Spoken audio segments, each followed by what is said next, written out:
जन्मोत्सव की बहुत बहुत बधाई और शुभकामनाएं देता हूँ। जन्मोत्सव के अवसर पर आप सबके बीच में आने का मुझे अवसर मिला है। मैं पुनः आप सबको हाथ जोड़ करके राम राम करता हूँ, प्रणाम करता हूँ। भाइयों, मुझे खुशी है ये धर्म क्षेत्र के इस पावन भूमि पर भगवान श्री कृष्ण के इस भव्य जन्मोत्सव के आयोजन के लिए मैं आप सबको भी बहुत बहुत बधाई और शुभकामनाएं देता हूं। मुझे ये खुशी है कि जन्माष्टमी का यह पर्व भगवान श्री कृष्ण जी के जन्म उत्सव का तो है ही, साथ ही यह हमें गीता के उस अमर संदेश की भी याद दिलाता है जो भगवान श्री कृष्ण ने इसी पवित्र भूमि के ऊपर सर्व मानव जाति के लिए ये संदेश दिया, कर्म का संदेश दिया। मुझे कहना के बारे में दो पंक्तियां याद आ रही हैं, क्योंकि आज भगवान श्री कृष्ण का जन्मोत्सव का दिन है। आज जन्माष्टमी का महापर्व है। माँ यशोदा की गोद में चांद सा मुख चमकाए, नन्ना कन्हैया माखन चुराकर सबको नाच नचाए। सत्य धर्म और प्रेम का संदेश दिया संसार। आज भी कहना की लीला करती जग उद्धार। मुझे खुशी है कि आज भगवान श्री कृष्ण जी का जन्मोत्सव हमारे संस्कारों के साथ जुड़ा हुआ है, जो हमें संदेश देता है एकजुटता, भाईचारे का। यह हमें संदेश देता है। इसकी मैं पुनः आप सबको बहुत बहुत बधाई और शुभकामनाएं देता हूं। जहां महाभारत का युद्ध हुआ है, ये वही धर्म क्षेत्र कुरुक्षेत्र है, जहां भगवान श्री कृष्ण ने गीता का संदेश यहां पर दिया। ये गीता का वह ज्ञान जो कर्म का महत्व, धर्म की रक्षा और सत्य की विजन का जो संदेश देता है, आज भी हमारे जीवन में ये प्रासंगिक है।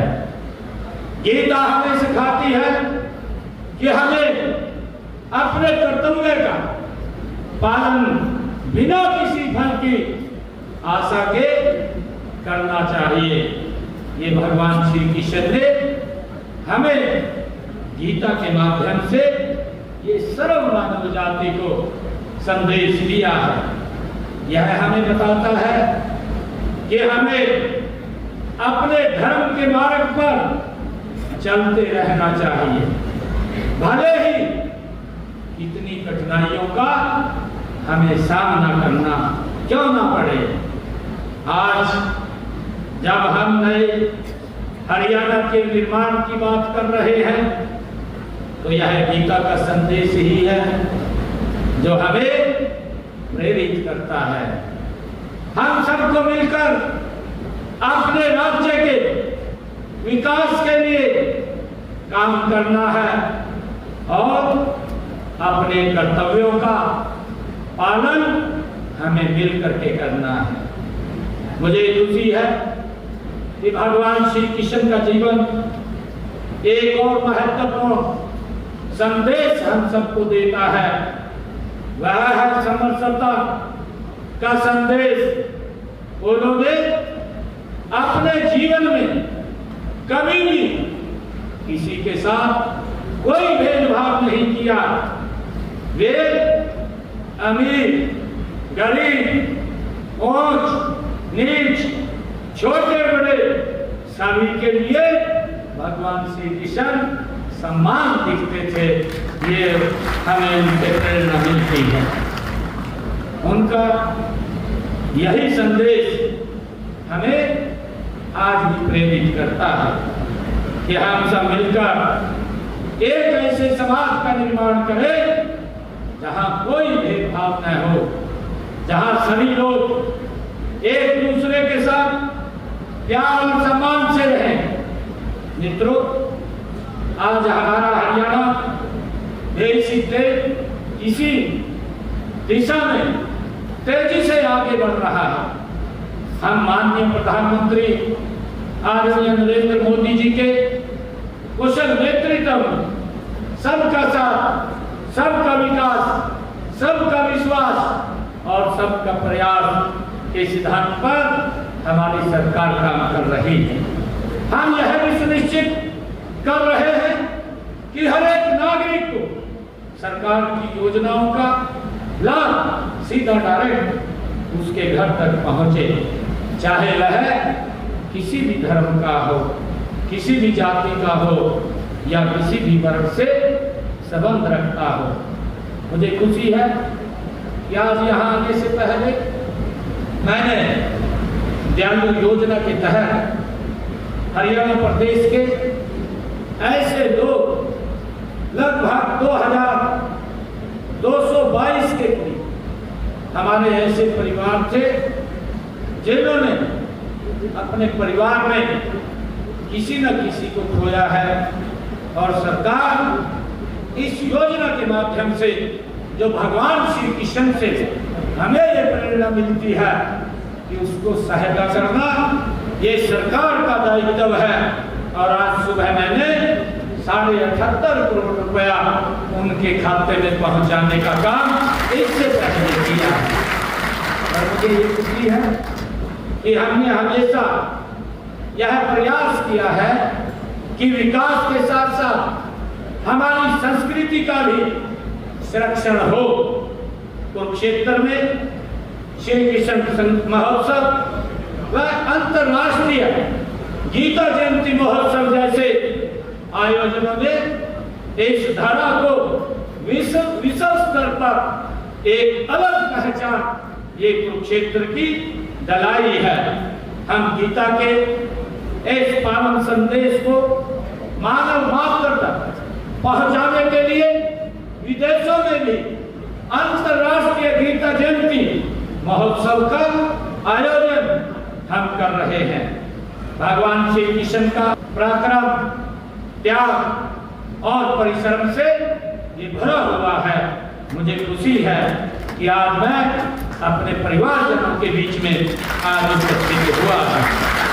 जिस तरह श्री कृष्ण जी ने ग्वाल वालों के साथ मिलकर एकजुटता और भाईचारे का संदेश दिया, ठीक वैसे ही गुर्जर समाज ने हर दौर में एकजुट होकर समाज और राष्ट्र हित में, राष्ट्र की मजबूती के लिए, अभी मंच से हमारे प्रधान जी बोल रहे थे, वो कह रहे थे कि गुर्जर समाज ने 90% राष्ट्र हित के अंदर मतदान किया है।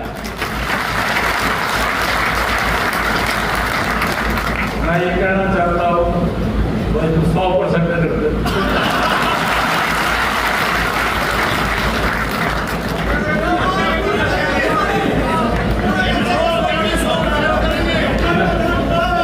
तो लाते को कह रहे कहा मंच के ऊपर सारे कहा पूरा बैठे आप पूरा बैठे, ये आपके तो आज की बात था।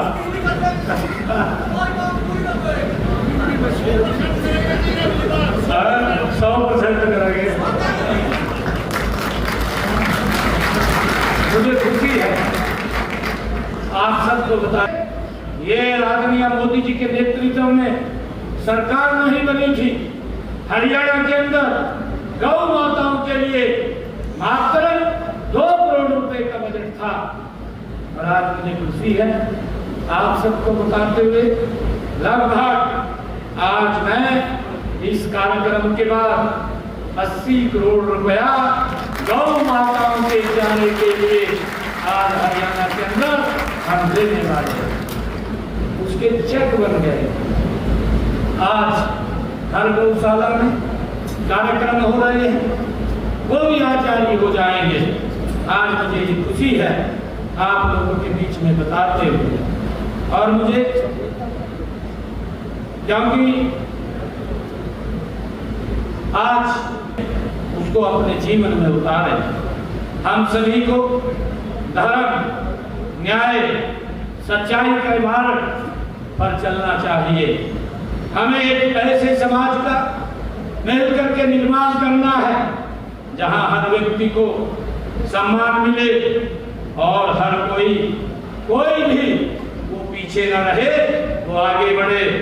मैं इस भव्य आयोजन के लिए आप सभी को तो कंवरपाल जी ने भी कहा है कि यहाँ धर्मशाला के साथ रेलवे की जमीन पड़ी है।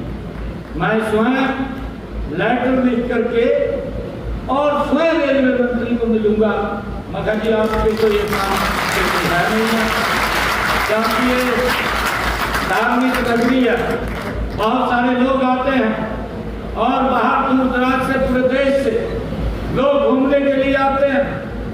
अगर आप अलाउ करेंगे तो वो उसको देने का काम करें धर्मशाला को, क्योंकि रेलवे के तो कोई काम नहीं है। इसका भरपूर प्रयास हम स्वयं करेंगे। और भी मांगे जो कही गई है, उन मांगों के अंदर जो भी मांगे हैं, जिस भी विभाग की है, उन विभागों को भेज करके उनको चेक करवा करके जो भी होने वाली मांगे हैं उनको पूरा करने का काम ये हमारी सरकार करेगी। मैं धन्यवाद देना चाहता हूँ आप सबको मैं बधाई भी देना चाहता हूँ जन्माष्टमी पर्व की। और ये सरकार भगवान श्री कृष्ण के दिखाए हुए मार्ग गति से काम कर रही है। मैं तो धन्यवाद देना चाहता हूँ।